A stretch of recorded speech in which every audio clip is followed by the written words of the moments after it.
Le système solaire regorge d'objets mystérieux venus de partout. En octobre 2017, des chercheurs de Hawaï ont découvert un étrange objet qu'ils ont baptisé Oumuamua, signifiant « un visiteur d'une terre lointaine » en hawaïen. Ou bien c'est le beuglement d'une très grosse vache. Il a suivi une orbite d'évasion, échappant littéralement à l'attraction gravitationnelle de sa planète, comme si l'on lançait une balle dans l'espace sans espoir de retour. Cela signifie que cet objet insolite provient de l'extérieur de notre système solaire. Les théories à son sujet étaient nombreuses, d'un simple astéroïde à un vaisseau spatial extraterrestre. Certains scientifiques ont même envisagé qu'il s'agisse d'un morceau de glace d'azote, provenant d'une planète similaire à Pluton. Sa forme inhabituelle n'a fait qu'ajouter au mystère. Les variations importantes de sa courbe lumineuse laissent penser que cet objet pourrait être soit allongé, comme un tube, soit plat, comme une crêpe. Cet objet était unique en son genre. Oumuamua ne se comportait pas comme une comète, ni comme un astéroïde. Les comètes, composées de glace, développent des queues brillantes en s'approchant du Soleil, tandis que les astéroïdes, essentiellement faits de roches, n'ont pas de queue. Oumuamua n'a pas de queue et ne libère pas de gaz, mais il n'est pas non plus une simple roche. Sa surface est très brillante, presque comme du métal poli. Lorsqu'il est passé près du Soleil, sa vitesse a brusquement augmenté, comme s'il avait été propulsé par une fusée. Et ce n'est pas la gravité du Soleil qui a causé cette accélération soudaine. Les scientifiques ignorent ce qui l'a provoqué. Alors, qu'était réellement cet objet? Après des années d'études, les scientifiques estiment désormais qu'Oumuamua est probablement une comète recouverte d'hydrogène gelé. Cet hydrogène a réagi avec la lumière du Soleil, accélérant la comète et modifiant sa trajectoire. Oumuamua a probablement accumulé cet hydrogène en étant exposé pendant longtemps à des rayons cosmiques. Il a aussi acquis une jolie teinte rouge grâce à cette exposition. Cet objet était un visiteur en provenance d'un jeune système solaire chaotique, où les collisions et les migrations sont fréquentes. De tels systèmes propulsent souvent de nombreux petits objets. Il est possible qu'il ait été éjecté par une planète telle que Jupiter, dont la gravité est si intense qu'elle peut projeter d'énormes objets à travers l'espace. Ce phénomène se produit également avec les comètes que nous observons.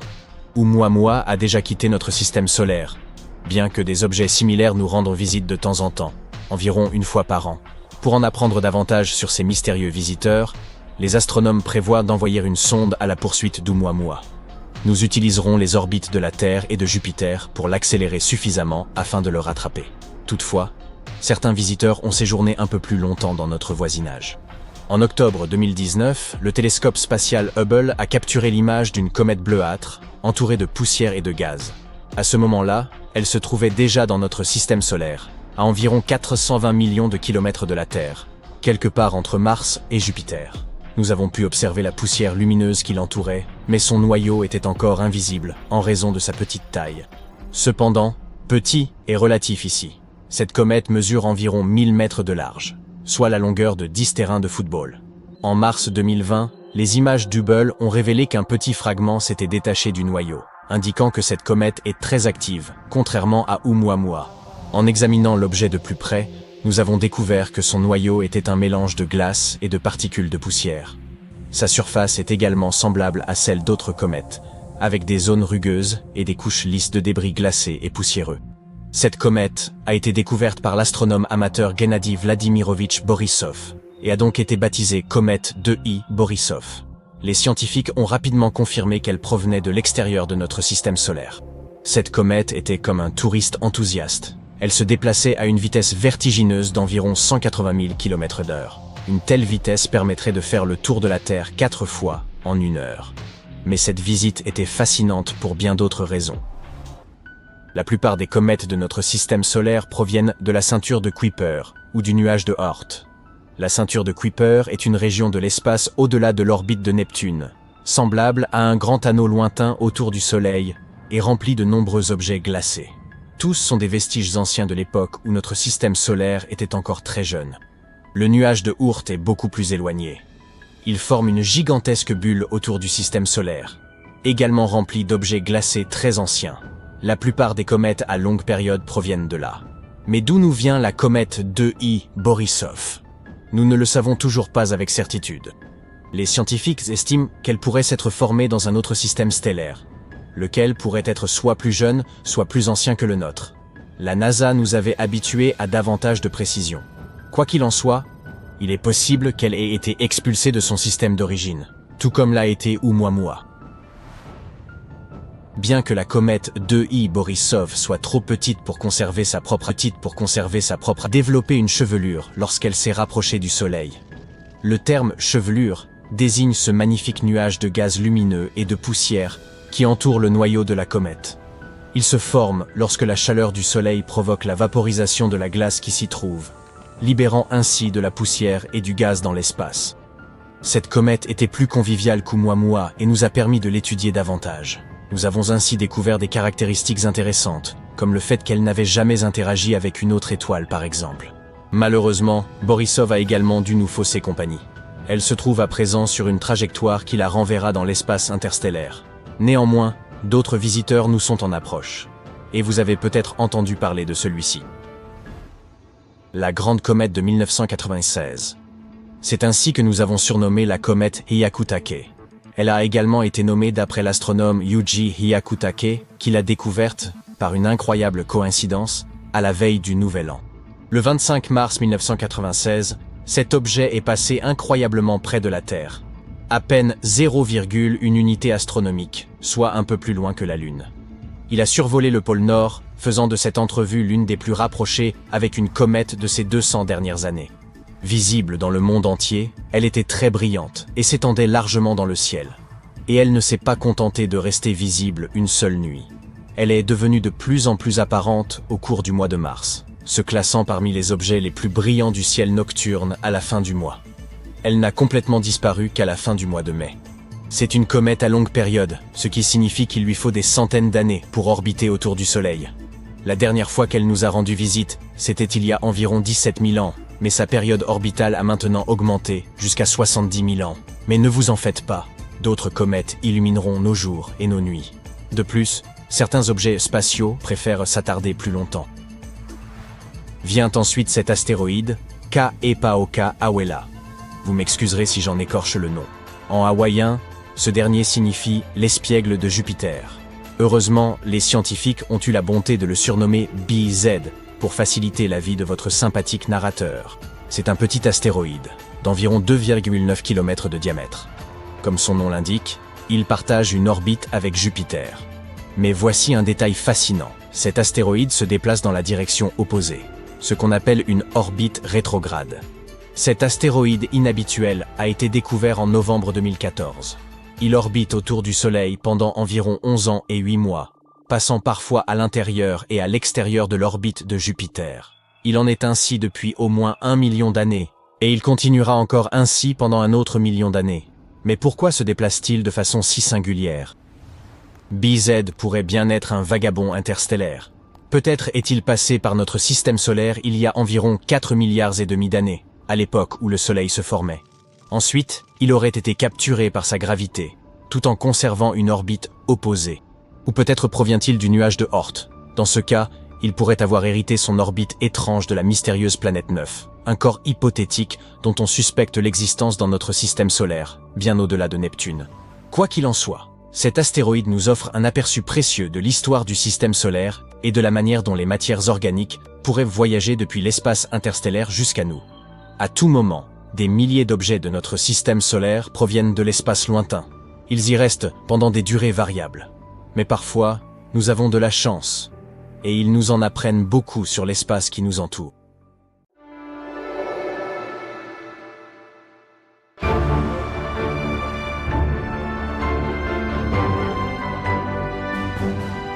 Le 20 août 1977, la mission spatiale la plus ambitieuse de l'histoire a décollé de la Terre. L'objectif principal de Voyager 2 était d'étudier de près le système solaire externe. Cela a été rendu possible par un alignement rare de planètes. Voyager 2 était censé étudier toutes les géantes gazeuses du système solaire, Jupiter, Saturne, Uranus et Neptune. Les astronomes espéraient aussi qu'elle serait capable de trouver et d'explorer le bord du système solaire. Comme Voyager 2 a été construite pour les voyages interstellaires, la sonde a été équipée d'une grande antenne de 4 mètres de large, permettant à la sonde d'envoyer vers la Terre les données qu'elle recueillait. Pendant son voyage, la sonde spatiale a découvert une 14e lune de Jupiter. Voyager 2 est le seul vaisseau spatial à avoir étudié les 4 planètes géantes de près. C'est aussi le premier objet fabriqué par l'homme à être passé devant Uranus, où il a découvert 2 nouveaux anneaux et 10 nouvelles lunes. Voyager 2 a aussi survolé Neptune et a détecté sa grande tache noire. Il s'agit d'une tempête tournoyante colossale dans l'hémisphère sud de la planète. La tempête a la taille de la Terre et se déplace à une vitesse de 2400 km/h. Ces vents sont les plus forts jamais enregistrés sur une planète du système solaire. Dans l'histoire de l'exploration spatiale, seuls 5 vaisseaux ont réussi à quitter l'attraction gravitationnelle du système solaire. Il s'agit de Pioneer 10 et 11, Voyager 1 et 2 et New Horizons. Les humains lancent des milliers d'objets dans l'espace. Ces objets surmontent facilement la gravité de la Terre, mais le Soleil est environ 300 000 fois plus massif que notre planète. C'est pourquoi son attraction gravitationnelle est bien plus difficile à combattre. Plus impressionnante encore, Voyager 2 est le 2e objet fabriqué par l'homme dans l'histoire à avoir atteint l'espace entre les étoiles après avoir traversé l'héliosphère. C'est une bulle de champ magnétique et de particules produite par le Soleil et qui protège le système solaire. 2 ans après son lancement, Voyager 2 a commencé à transmettre les premières images de Jupiter. La sonde spatiale a fourni aux scientifiques des informations indispensables sur Io et Europe, 2 des plus grandes lunes de Jupiter. Puis la mission spatiale est passée à côté de la géante gazeuse elle-même. La distance entre le vaisseau spatial et la planète était d'environ 650 000 km. C'est alors que la sonde a remarqué des changements dans la forme et la couleur de la grande tache rouge. Il s'agit d'un énorme système de tempêtes à longue durée de vie, comme un ouragan sur Terre, mais beaucoup plus grand. 2 ans plus tard, Voyager 2 a atteint Saturne. Elle a découvert des rayons et des irrégularités dans certains des anneaux de la planète. Alors que la sonde volait derrière et au-delà de la géante gazeuse, elle a traversé le plan des anneaux de Saturne. À ce moment-là, la vitesse de Voyager était d'environ 13 km/s. Pendant plusieurs minutes, la sonde a été frappée par des milliers de grains de poussière de la taille d'1 micron. Cela n'a cessé de modifier la direction de la sonde et ses jets de contrôle ont dû se déclencher plusieurs fois pour stabiliser l'engin. Après avoir exploré Uranus et Neptune, Voyager 2 s'est ensuite dirigé hors du système solaire. Ces instruments ont été mis en mode faible puissance pour économiser de l'énergie. En août 2007, la sonde a passé le choc terminal. C'est la frontière qui marque la limite extérieure de l'influence du Soleil. Là, le vent solaire faiblit. À l'été 2013, la sonde a atteint l'espace interstellaire. Quand il s'agit d'envoyer et de recevoir des signaux dans l'espace, il y a 3 facteurs à garder à l'esprit. La distance, la puissance et le temps. Plus un vaisseau spatial est éloigné, plus un signal doit parcourir de distance avant de l'atteindre. Et plus il faut de temps à ce signal pour rattraper le vaisseau spatial. Et quand il y arrive enfin, il est extrêmement faible. Un autre problème est qu'une fois que le vaisseau spatial est lancé, il ne peut pas être rénové. Il est coincé avec la technologie dont il a été équipé à son décollage. De plus, les sondes spatiales comme Voyager 2 sont alimentées par du carburant radioactif. Lorsque le matériau spécial se désintègre par radioactivité, il dégage de la chaleur, laquelle est convertie en électricité. Malheureusement, plus le matériau se désintègre, moins le vaisseau spatial a de puissance pour recevoir et transmettre des signaux radio. Malgré ce problème, nous n'avons pas encore perdu la connexion avec Voyager 1 et 2. C'est parce que de nouvelles technologies plus puissantes apparaissent sur Terre. Les signaux que l'on envoie peuvent aller beaucoup plus loin qu'avant. C'est pourquoi il a été possible de rester en contact avec Voyager 2, qui est entré dans l'espace interstellaire en 2018 et qui s'est déjà éloigné de la Terre de près de 19 milliards de kilomètres. Mais en mars 2020, la pièce principale de l'équipement qui permettait aux scientifiques d'échanger des signaux avec le vaisseau spatial s'est éteinte. Après l'arrêt des communications avec la sonde, la NASA a passé environ 11 mois à mettre à niveau son Deep Space Network et à installer un nouveau matériel. Le DSN est un réseau international d'énormes antennes radio qui aide les astronomes sur Terre à communiquer avec les missions interplanétaires. Ces antennes sont situées en Californie, à Madrid et à Canberra. Celle utilisée pour garder le contact avec Voyager 2 est une antenne de 70 mètres de large à Canberra. C'est le seul équipement capable d'envoyer des directives qui peuvent atteindre la sonde. Cette antenne, connue sous le nom de DSS-43, a commencé à fonctionner en 1972, 5 ans avant les lancements de Voyager 1 et 2. À l'époque, elle ne mesurait que 64 mètres de diamètre. Depuis, l'antenne a subi de nombreuses réparations et améliorations. Mais ces 11 mois ont été les plus longs pendant lesquels l'antenne aura été hors ligne. En octobre 2020, l'antenne était enfin prête pour un essai après toutes les remises à niveau et autres réparations. Les opérateurs de la mission ont envoyé une série de commandes à Voyager 2. Et après plusieurs mois de silence radio, la sonde a renvoyé le signal. La sonde a confirmé qu'elle avait entendu l'appel. Ensuite, le vaisseau spatial a exécuté les commandes. Pendant que l'antenne était hors ligne, les opérateurs de la mission pouvaient effectivement recevoir des données scientifiques et des nouvelles de l'état de Voyager 2. Les astronomes ont continué à recevoir des données de l'espace interstellaire, la région située à l'extérieur de l'héliosphère du Soleil. Mais ils ne pouvaient pas envoyer de commande à la sonde, car elle était trop éloignée de la Terre. L'antenne améliorée a été équipée de 2 nouveaux émetteurs radio, et cela a été fait juste à temps. L'un des émetteurs, qui était utilisé pour communiquer avec Voyager 2, n'avait pas été remplacé depuis presque 50 ans. L'antenne a aussi reçu de nouveaux équipements de refroidissement et de chauffage, et d'autres éléments électroniques nécessaires pour supporter les émetteurs avancés. Une chose curieuse à propos du Deep Space Network est que ces antennes radio sont positionnées de manière très précise. Elles sont espacées de manière égale autour du globe. De cette façon, presque tous les vaisseaux spatiaux peuvent rester en contact avec au moins une installation à tout moment. Mais Voyager 2 est une exception. En 1989, elle a effectué un survol rapproché de Triton, la lune de Neptune. C'était la seule rencontre rapprochée que l'on ait eue avec la 8e planète du système solaire et sa lune. À propos, Triton est le plus grand objet connu qui serait né dans la ceinture de Kuiper. C'est un anneau en forme de beignet autour du Soleil, rempli d'objets glacés.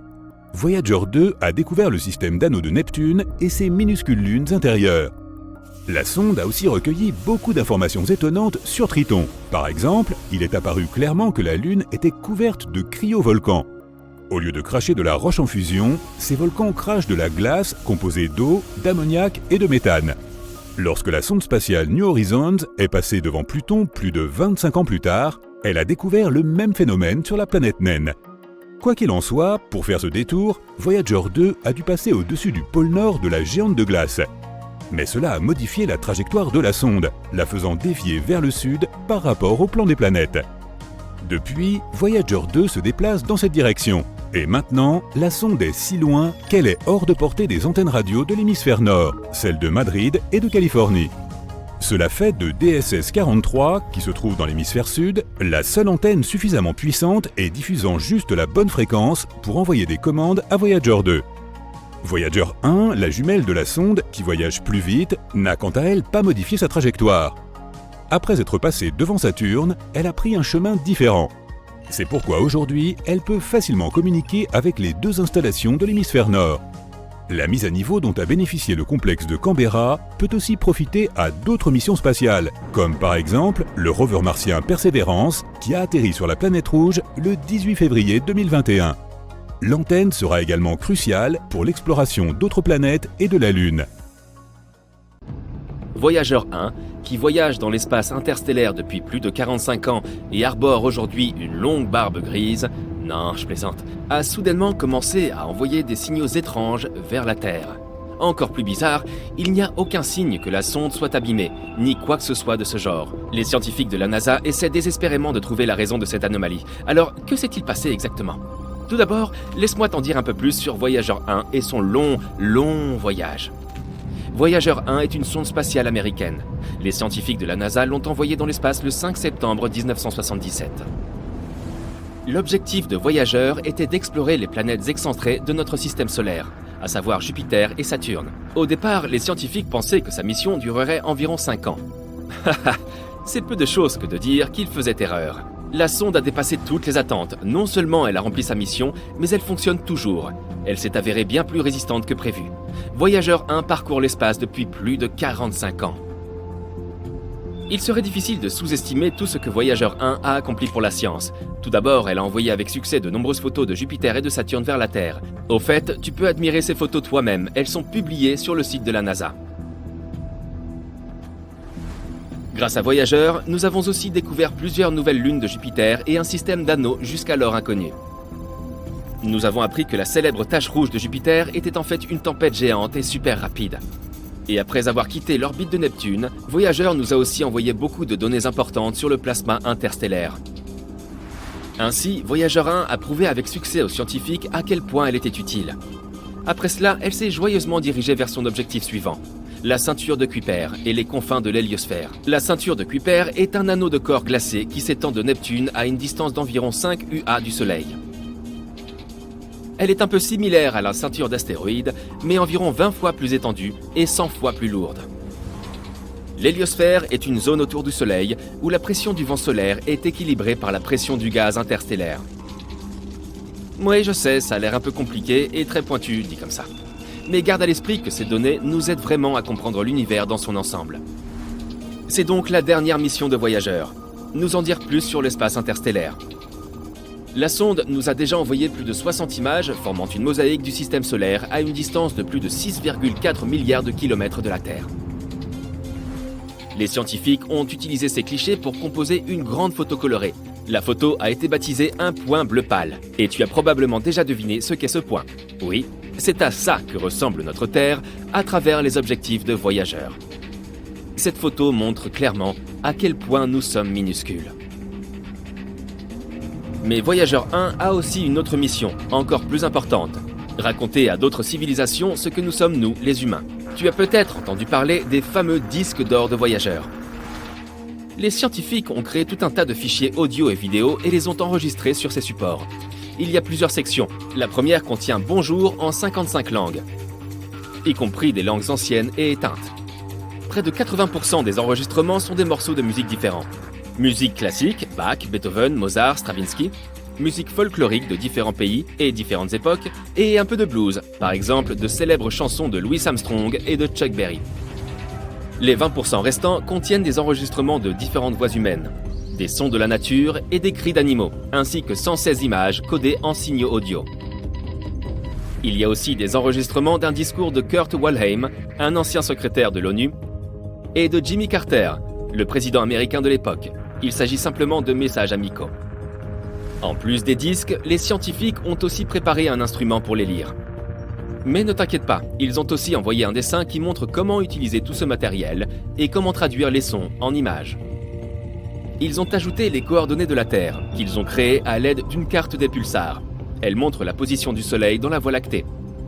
Le disque a été emballé dans un boîtier en aluminium et recouvert d'or pour le protéger des radiations et de la poussière cosmique. Avec cet enregistrement, Voyager 1 a entamé son long voyage. Elle a déjà parcouru une sacrée distance. En ce moment, Voyager 1 se trouve à 154 unités astronomiques de nous, ce qui représente environ 23,3 milliards de kilomètres. Cela en fait l'objet de fabrication humaine le plus éloigné de la Terre. Avant, c'était la mission Pioneer 10 qui détenait ce record, mais Voyager l'a dépassé en 1998. Quelle bonne affaire pour la NASA, elle a largement dépassé sa date de péremption.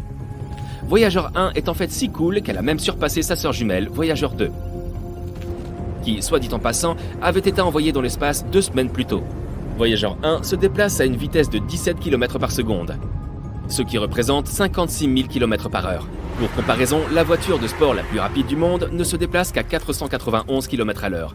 Il est donc difficile de concevoir la vitesse de Voyager. Quoi qu'il en soit, en ce moment, Voyager se dirige vers les frontières du nuage de Oort.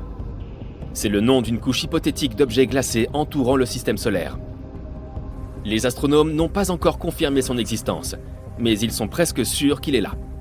Après tout, les trous noirs eux-mêmes n'étaient qu'une théorie il n'y a pas si longtemps encore. Malheureusement, Voyager 1 ne reviendra pas dans notre système solaire. Elle restera en contact avec la Terre au moins jusqu'en 2025. Puis finalement, le contact sera perdu pour toujours. Dans 300 ans, elle atteindra les frontières du nuage de Oort.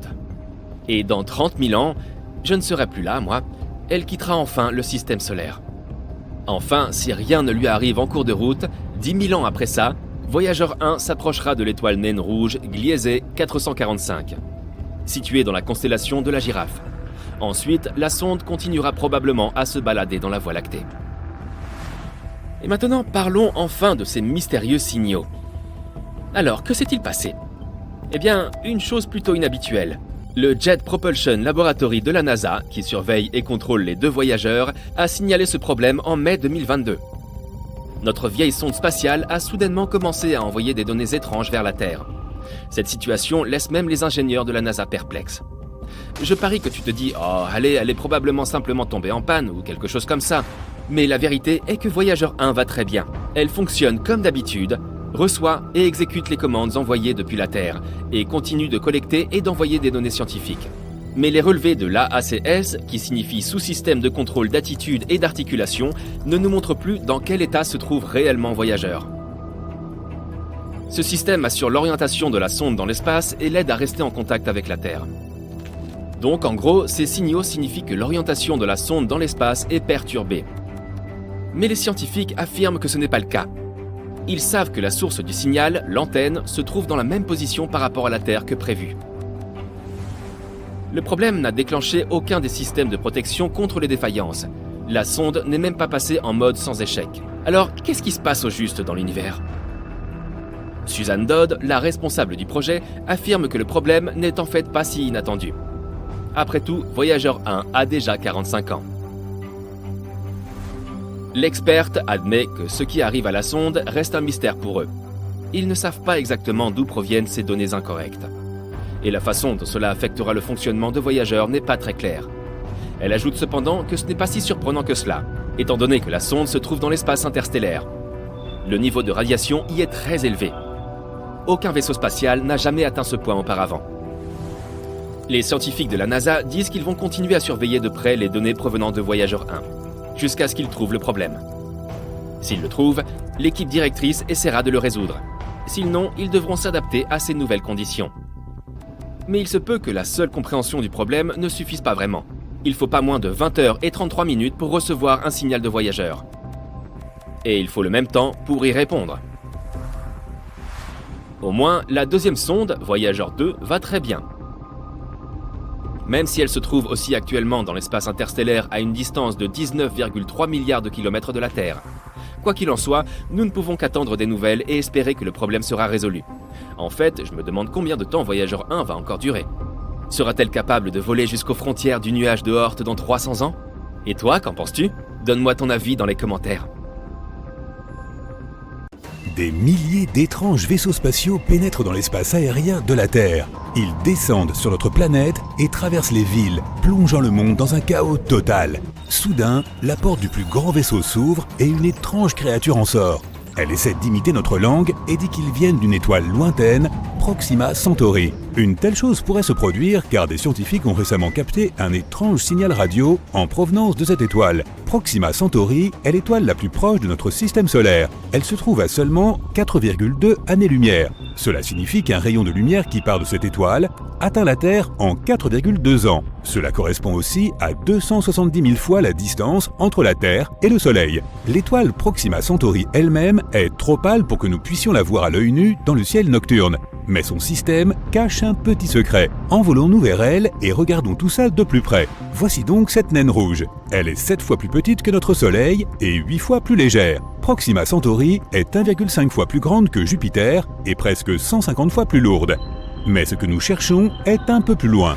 C'est Proxima Centauri b, une planète semblable à la Terre. Elle n'est que 10% plus grande que la Terre et se trouve dans la zone habitable de l'étoile.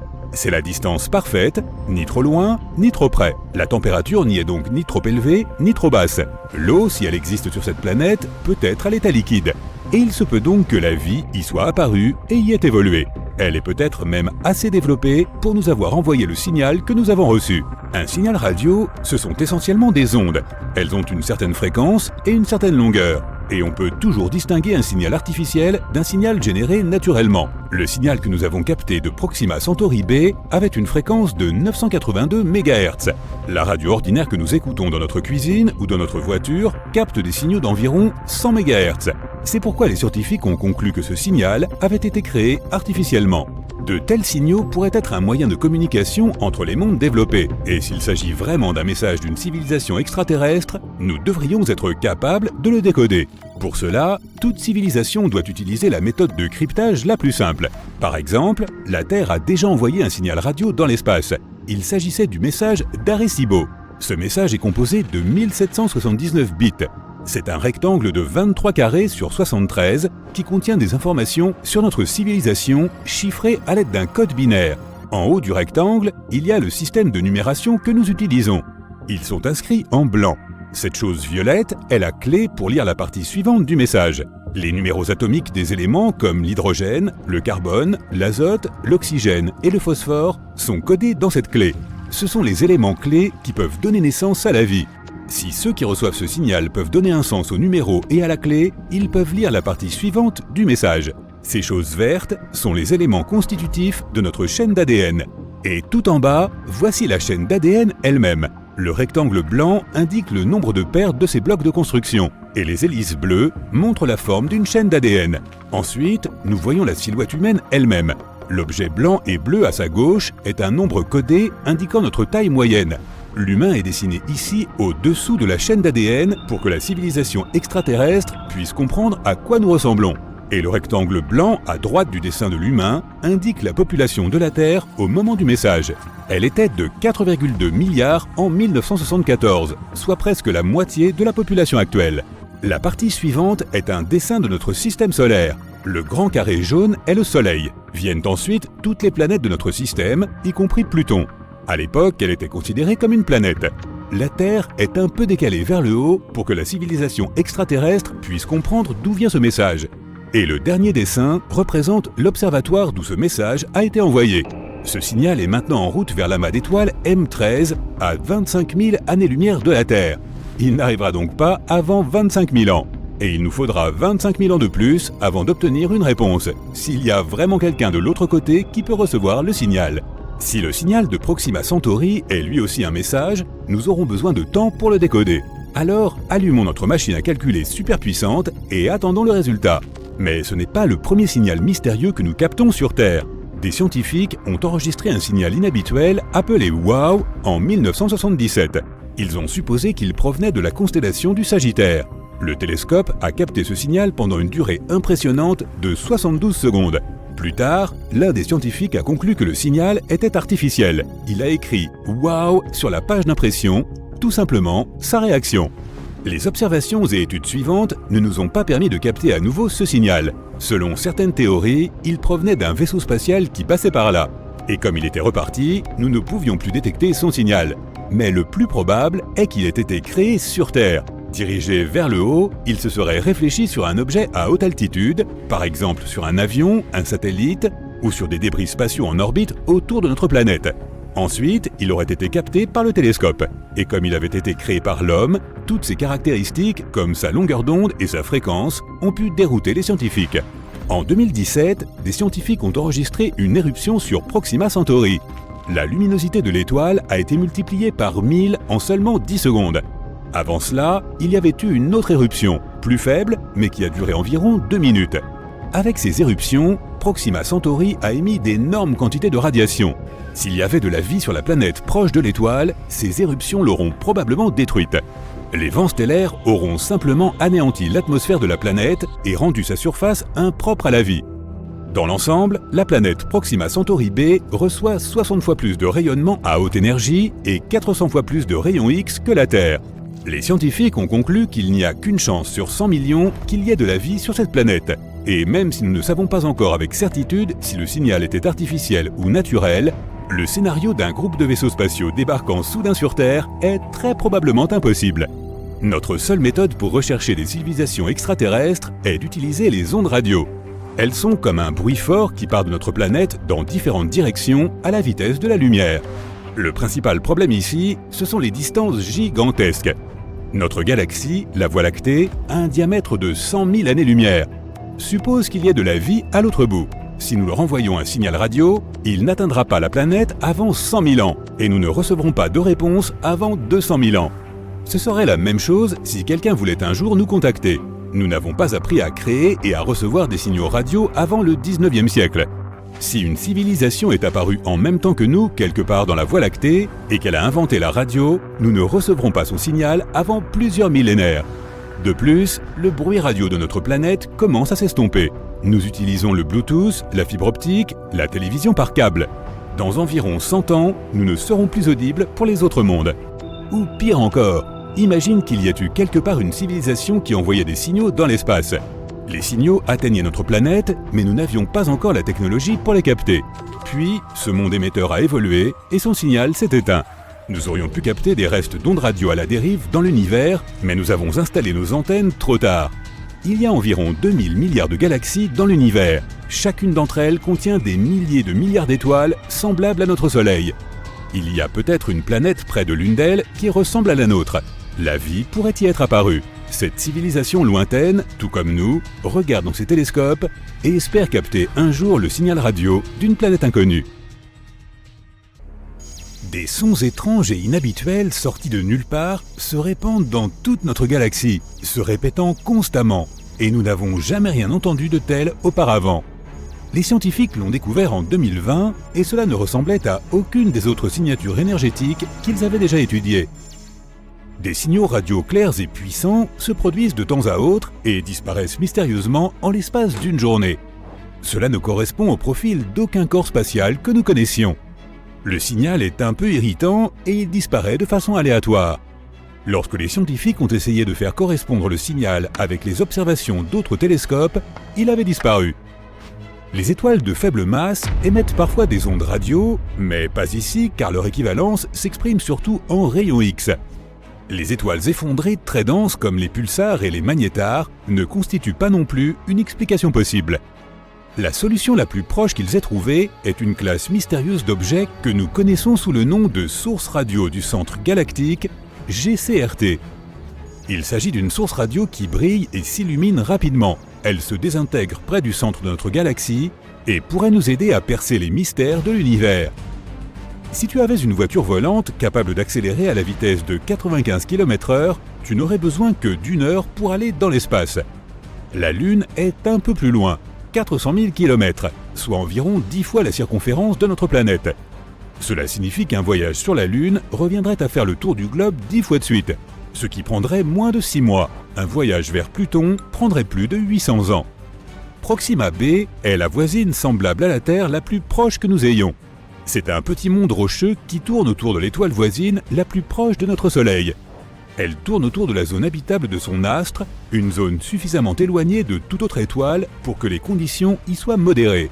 Ni trop froide, ni trop chaude, et pour que l'eau liquide puisse exister, du moins hypothétiquement. Si tu essayais de te rendre sur Proxima b à une vitesse de 40 200 km/h, ce qui est la vitesse des fusées lunaires Apollo, il te faudrait plus de 112 000 ans pour y arriver, et tu ne pourras peut-être pas respirer là-bas. Personne ne sait si Proxima b possède une atmosphère. Les humains explorent l'univers en permanence, mais nous ne pouvons voir qu'environ 5% de la matière qui s'y trouve, et Albert Einstein a été le premier à réaliser que l'espace vide n'est pas vraiment vide. Tout ce que nous ne pouvons pas voir est en fait composé de matière invisible, aussi appelée matière noire, combinée à une chose appelée énergie noire. Si tu essayais de verser de l'eau dans l'espace, en dehors d'un vaisseau spatial bien sûr, elle se mettrait immédiatement à bouillir ou à s'évaporer. C'est parce qu'il n'y a pas d'air ni de pression atmosphérique dans l'espace. Lorsque la pression de l'air diminue, la température à laquelle tu dois normalement faire bouillir l'eau diminue également.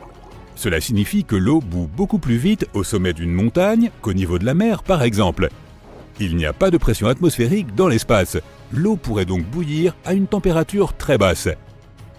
Les scientifiques pensent qu'il y a au moins 2 milliards de galaxies dans l'espace. Nous ne connaissons pas le nombre réel et nous ne le connaîtrons probablement jamais, mais ils ont essayé de le calculer par extrapolation en comptant le nombre de galaxies que nous pouvons voir dans une zone assez petite et restreinte du ciel. On pourrait croire que l'univers est parsemé d'étoiles et de quelques planètes ici et là, mais notre galaxie natale compte au moins 100 milliards de planètes. Si tu remplis un ballon d'hélium et que tu le lâches, tu remarqueras qu'il volera très haut. Il montera dans l'atmosphère, mais n'ira pas dans l'espace. Plus il monte, plus l'air de notre atmosphère se raréfie. Ton ballon s'élèvera jusqu'au point où l'atmosphère qui l'entoure a le même poids que l'hélium qu'il contient. Cela se produira à une hauteur d'environ 32 km au-dessus de la surface terrestre. C'est donc l'altitude maximum qu'un ballon à l'hélium puisse atteindre. Nous ne savons pas vraiment quelle est la taille de l'univers, nous ne pouvons pas voir ses bords et nous ne savons même pas s'il a un bord. La technologie actuelle nous permet de voir à une distance d'environ 14 milliards d'années-lumière de notre planète. Cela signifie que nous pouvons voir environ 28 milliards d'années-lumière de diamètre, en commençant par la couche la plus externe de notre atmosphère, qui se termine à environ 960 km au-dessus de la surface de notre planète. Quoi qu'il en soit, la taille de l'univers change constamment et s'agrandit avec le temps. Mercure est la planète la plus proche du Soleil, si bien que la plupart des gens pensent que c'est aussi la planète la plus chaude. Pourtant, c'est Vénus qui détient ce titre. C'est la deuxième planète la plus proche de notre étoile centrale, environ 30 millions de kilomètres plus loin du Soleil que Mercure. Mais Mercure n'a pas d'atmosphère. Or, cette dernière agit comme une sorte de couverture chauffante qui aide à maintenir la chaleur provenant du Soleil. Vénus a une atmosphère étonnamment épaisse, environ 100 fois plus épaisse que celle de la Terre. Son atmosphère ne laisse pas sortir la chaleur, elle la conserve et rend Vénus de plus en plus chaude. De plus, elle est principalement composée de dioxyde de carbone, qui laisse librement entrer l'énergie solaire. Mais il est moins transparent et perd donc moins les radiations à grande longueur d'onde émises par la surface chaude. La température moyenne y est d'environ 468 degrés Celsius, ce qui est assez chaud pour faire fondre l'étain. La température maximale sur sa voisine Mercure est de 427 degrés Celsius. Dans environ 2 milliards d'années ou plus, il fera bien trop chaud pour que la vie puisse exister sur notre précieuse planète. Au fil des centaines de millions d'années à venir, notre Soleil continuera à être de plus en plus chaud et brillant. Finalement, les températures seront si élevées que nos vastes océans seront évaporés. Comme ils produisent 70% de l'oxygène dont nous avons besoin pour survivre, il n'y aura pas de vie sans eux. Tout cela signifie que notre planète deviendra tout simplement un vaste désert, un peu comme les Mars aujourd'hui. Pluton, anciennement considéré comme une planète très éloignée et aujourd'hui requalifiée de planète naine, a un plus petit diamètre que la largeur des États-Unis. La plus grande distance du Maine à la Californie du Nord est d'environ 4700 km, alors que le diamètre de Pluton n'est que de 2371 km. Pluton est très loin, mais le bord de notre système solaire est 1000 fois plus éloigné que cette planète naine. Et les astronomes ont trouvé de nombreux objets spatiaux en orbite autour de notre Soleil, bien plus loin que Pluton, tels que les objets de la ceinture de Kuiper et les objets transneptuniens. Il y a aussi le nuage de comète d'Oort qui se trouve à une demi-année-lumière de Pluton, également 1000 fois plus loin. Une étoile à neutrons est vraiment très lourde. Une cuillère à café remplie du matériau de cette étoile pèserait 6 milliards de tonnes. Les étoiles à neutrons sont issues d'énormes étoiles qui n'ont plus de carburant. L'étoile en déclin explose et son noyau se désagrège, mais à cause de la gravité, il forme une étoile à neutrons extrêmement dense. Ces étoiles ont généralement une masse allant jusqu'à 3 soleils, mais leur rayon est d'environ 10 km, ce qui en fait l'un des objets les plus denses de notre univers, du moins à notre connaissance. L'univers a une couleur et il s'agit d'une sorte de beige ou latte cosmique. Il a aussi sa propre odeur qui rappelle le steak grillé ou le métal chaud. Du moins, c'est ce qu'ont dit les astronautes qui ont flotté dans l'espace. Si tu veux construire une combinaison spatiale, prépare-toi à travailler très dur. Il faut 5000 heures pour en fabriquer une, et elle te coûtera $1 million. Une très bonne combinaison aura 11 couches de matériaux et pèsera environ 50 kg. Et il faut qu'elle soit confortable. Tu auras besoin de plus d'espace à l'intérieur, car tu grandis de 5 cm dans l'espace. Quand tu flottes dans l'espace, la gravité de la Terre n'a pas d'impact sur toi. C'est pourquoi les vertèbres de ta colonne vertébrale peuvent se dilater et se détendre un peu. Ce qui signifie que tu seras peut-être 3% plus grand. Pour une personne d'1,80 m, cela représente environ 5 cm supplémentaires. Ne t'inquiète pas, ce n'est pas permanent. Dès que tu redescendras sur Terre, tu retrouveras ta taille normale en quelques mois. L'espace n'est pas la meilleure option si tu veux avoir une conversation avec ton ami, car là-haut, le son ne se déplace pas du tout. Les molécules y sont si éloignées les unes des autres que les vibrations sonores ne peuvent pas les atteindre. Ce qui signifie qu'elles ne peuvent pas vibrer et donc que nous ne pouvons pas les entendre. Les films ont donc raison à ce sujet, personne ne pourrait t'entendre crier dans l'espace. Nous vivons en quelque sorte à l'intérieur de notre Soleil. Le Soleil n'est pas seulement cette grosse boule de feu située à 150 millions de kilomètres de nous. Son atmosphère extérieure est bien plus grande. Elle s'étend bien au-delà de la surface que nous pouvons voir. L'orbite de notre planète traverse son atmosphère ténue. Les rafales de vent solaire qui créent les aurores australes et boréales en sont d'ailleurs la preuve. Cela signifie que, d'une certaine manière, nous vivons à l'intérieur du Soleil. Et pas seulement nous, mais d'autres planètes aussi, y compris la lointaine Neptune. L'héliosphère, qui est ce que nous appelons l'atmosphère solaire externe, s'étend sur environ 16 milliards de kilomètres. Toutes les planètes du système solaire s'alignent lentement. Mercure, Vénus, la Terre, Mars, Jupiter, Saturne et Neptune sont sur le point de former une ligne droite. Cet événement qu'on appelle une parade de planètes se produit une fois tous les 176 ans. La dernière fois que cela s'est produit, c'était il y a près de 40 ans. C'était une chance unique d'explorer toutes ces planètes d'un coup. Le 20 août 1977, des milliers de personnes se sont rassemblées devant le centre spatial Kennedy de la NASA pour assister au lancement de la mission spatiale la plus lointaine et ambitieuse de l'histoire. 5, 4, 3, 2, 1, allumage. La fusée Titan a décollé de la Terre et quitté l'atmosphère. Une fois dans l'espace, elle a lancé la sonde Voyager 2, qui a commencé son voyage. Cette sonde mesurait environ 50 cm de haut pour 1,80 m de long et était équipée d'une antenne parabolique de 3,70 m de diamètre. La plupart des équipements scientifiques étaient montés sur une perche qui s'étendait à 2,50 m vers l'extérieur. Le 5 septembre 1977, Voyager 1, une sonde identique, a quitté notre planète. Elle nous a envoyé des photos de la Terre et de la Lune. Elle a rapidement dépassé Voyager 2, lancée 2 semaines plus tôt. C'est pourquoi la deuxième sonde portait le numéro 1. Et c'est ainsi qu'a commencé son voyage dans le néant.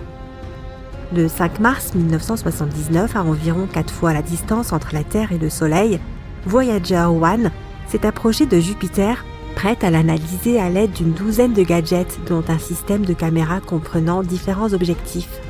Elle pouvait ainsi prendre des photos de la planète avec la caméra grand angle ainsi que des gros plans de certains endroits spécifiques de la géante gazeuse et de ses satellites. La sonde disposait également d'un équipement capable de déterminer la composition atmosphérique, le poids et les champs gravitationnels des planètes qu'elle rencontrait. Des spectromètres à infrarouge et ultraviolet pouvaient mesurer les radiations et températures invisibles à l'œil humain. Divers capteurs analysaient les rayons cosmiques. Voyager 1 a ainsi découvert des volcans en dehors de la Terre. Il se trouvait sur le satellite de Jupiter, Io, qui possède des dizaines de volcans actifs, crachant constamment de la lave. Puis la sonde a pointé ses caméras sur la grande tache rouge. On a ainsi appris qu'il s'agissait d'une tempête géante ressemblant à un cyclone qui ne s'est jamais arrêté depuis le début des observations de Jupiter.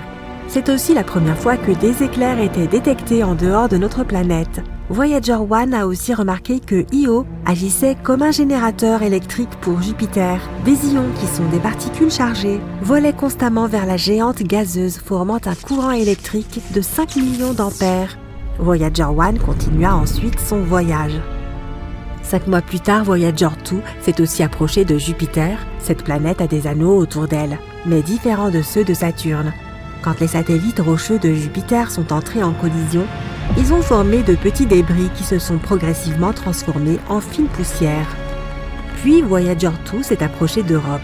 Cette lune est recouverte d'une croûte de glace protégeant un océan liquide qui pourrait héberger la vie. Voyager 2 a été la première à photographier les fissures dans cette croûte de glace. En volant près de Io, Voyager 2 a découvert que 6 volcans de sa surface étaient encore en éruption.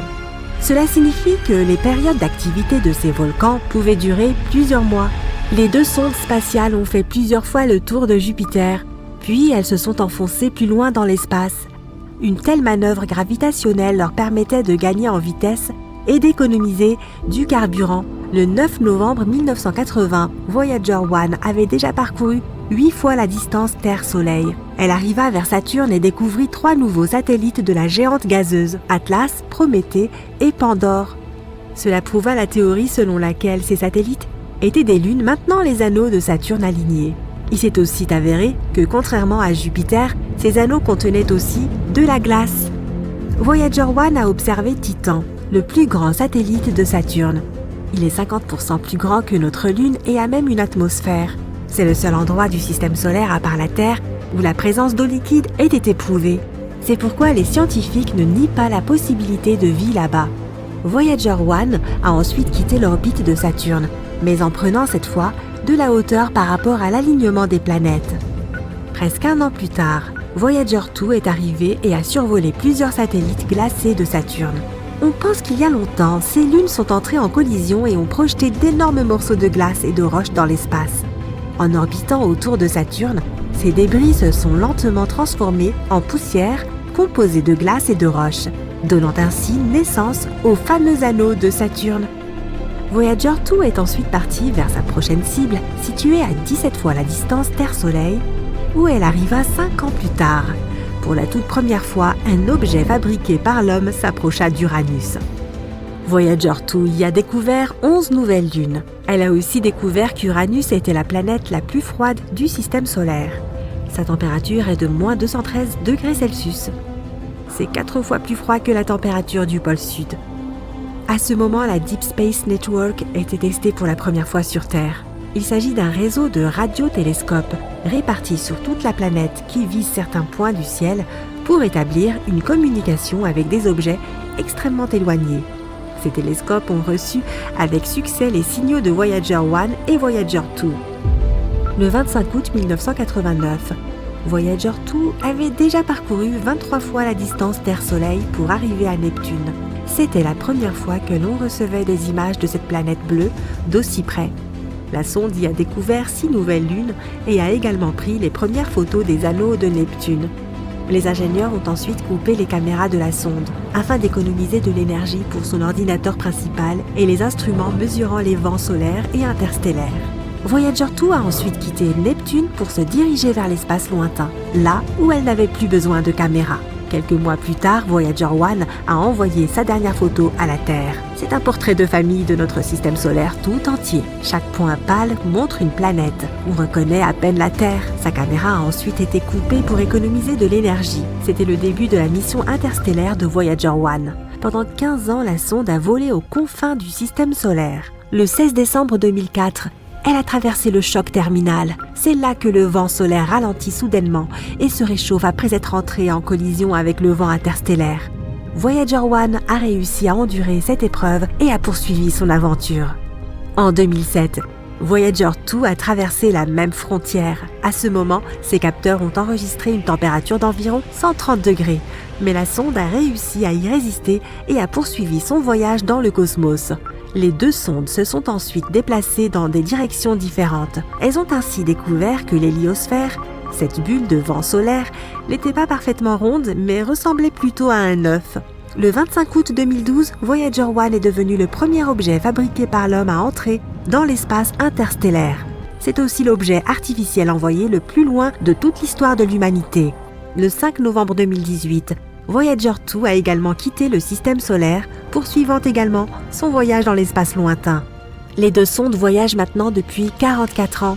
Voyager 1 a parcouru 153 fois la distance Terre-Soleil en filant à plus de 60 000 km/h.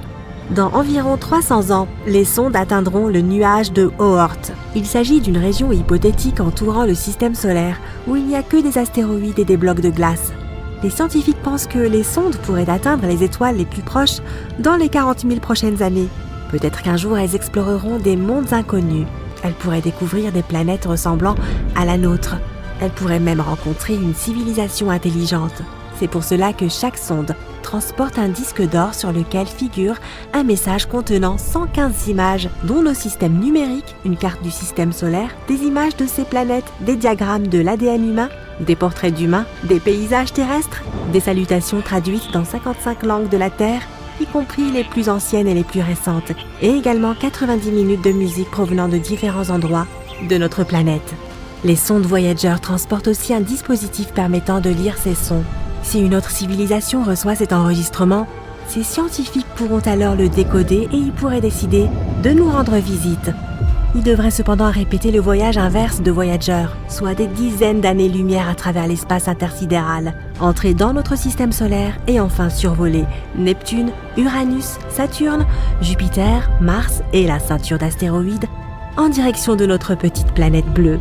Nous pouvons seulement espérer que notre civilisation sera alors assez développée pour les accueillir. Des centaines de vaisseaux spatiaux diplomatiques décollent de la Terre et se dirigent vers l'espace.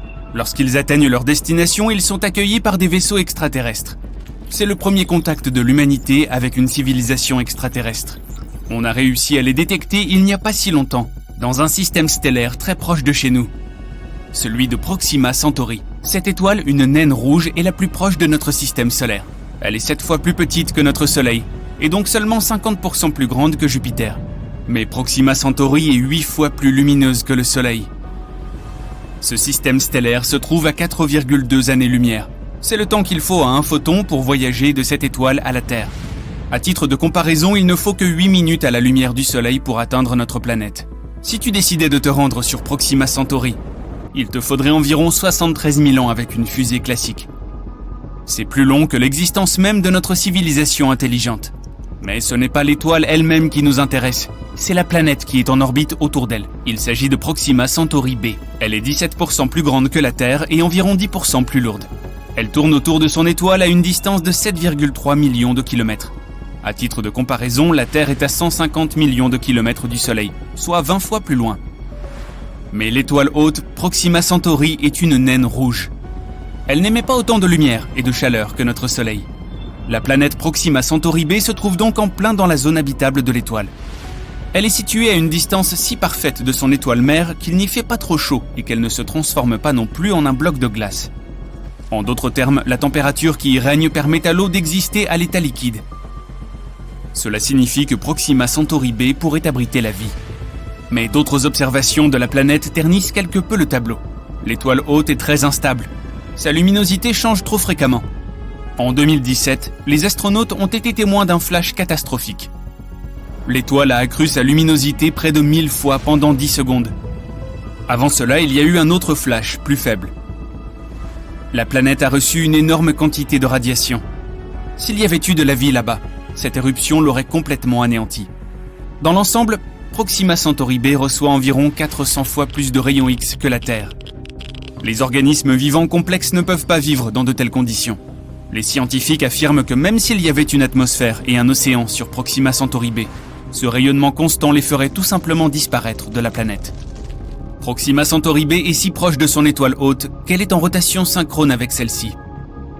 Cela signifie qu'un côté de la planète est toujours tourné vers l'étoile, tout comme la Lune est toujours tournée vers la Terre du même côté. Cela signifie qu'une seule face de la planète reçoit cette terrible quantité de radiation. Et certains experts spéculent qu'une civilisation intelligente pourrait vivre sur le côté sombre de la planète. C'est peut-être cette civilisation qui nous a envoyé l'étrange signal que les astronomes ont capté en 2019.